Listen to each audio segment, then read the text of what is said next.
In this demonstration, we're going to look at the new project dialog available in ViewletBuilder8 Enterprise.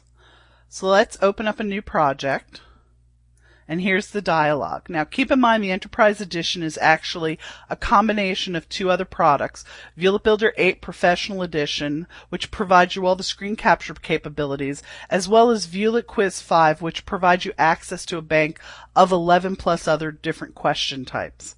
Now, in the Enterprise Edition, you have access to all of these different project types, including screen capture, which allows you to capture screenshots using the smart capture mode or the manual capture mode.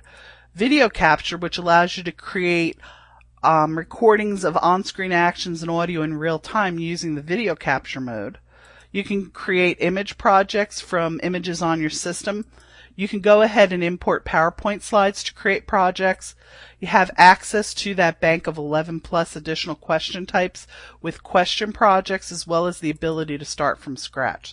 So let's take a quick look at each of these. Keep in mind as we go through each of these, we're highlighting all of your selections. If you want to have more information on these, it will be found in the user guide, as well as detailed out in specific tutorials available online.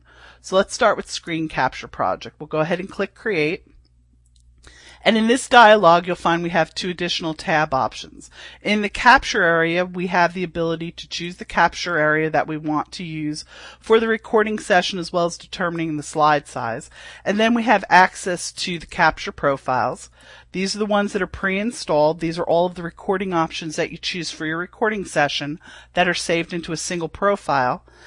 And we can edit these or add whatever we need to with these. And you'll notice that for the screenshot session, the capture modes available again are smart capture or manual capture. So you choose your settings here, and then you click OK, and you click OK here. And then in the options tab, you have the ability to choose a style sheet that will be applied to your new project slides. So we can go ahead and preview the style sheet in this pane here, or we could collapse it.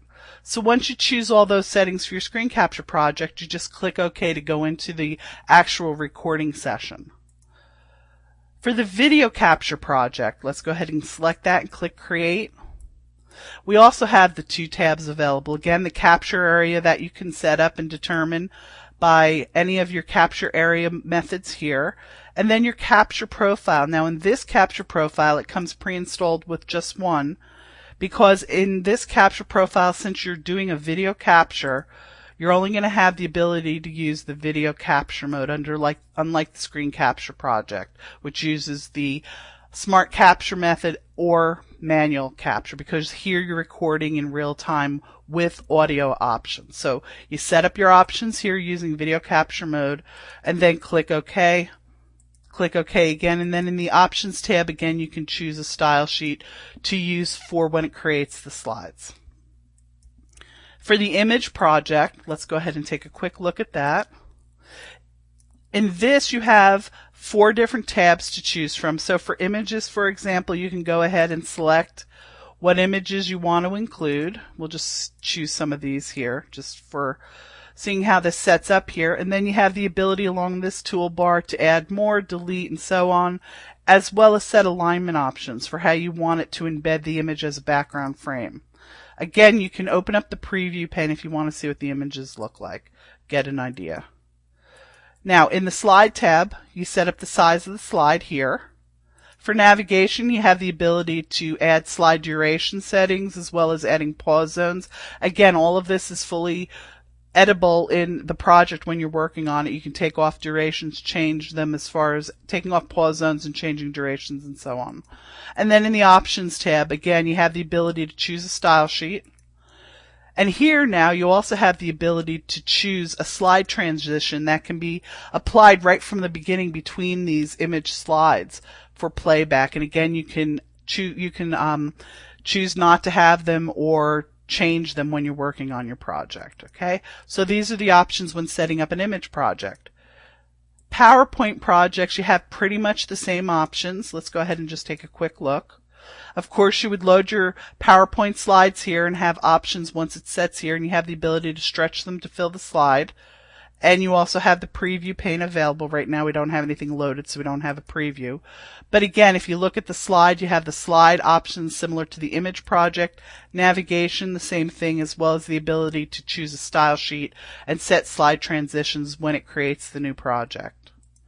And then we have access to the question project.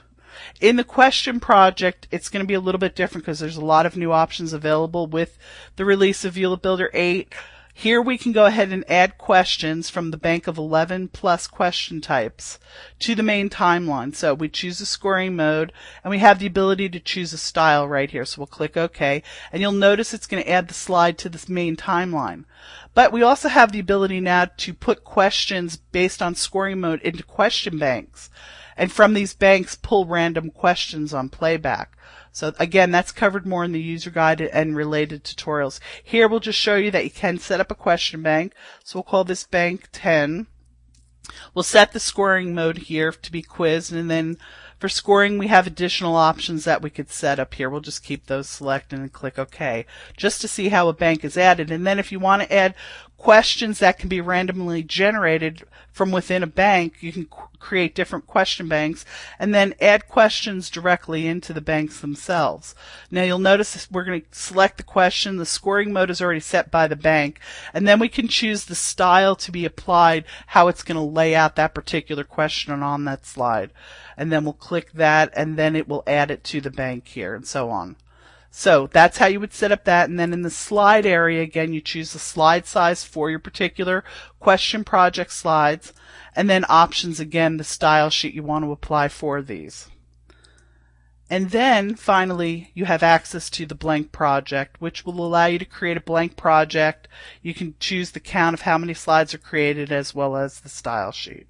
So let's just go back. So to summarize, these are your new options available in the new project dialog in the Enterprise Edition of Vielet Builder 8, similarly in Vielet Builder Pro and Viewlet Quiz 5. Just different project types will be available. So that's all there is to it. If you have any questions on this particular topic or any others while working with Carbon's products, please visit us online at www.carbon.com. And thanks for stopping by.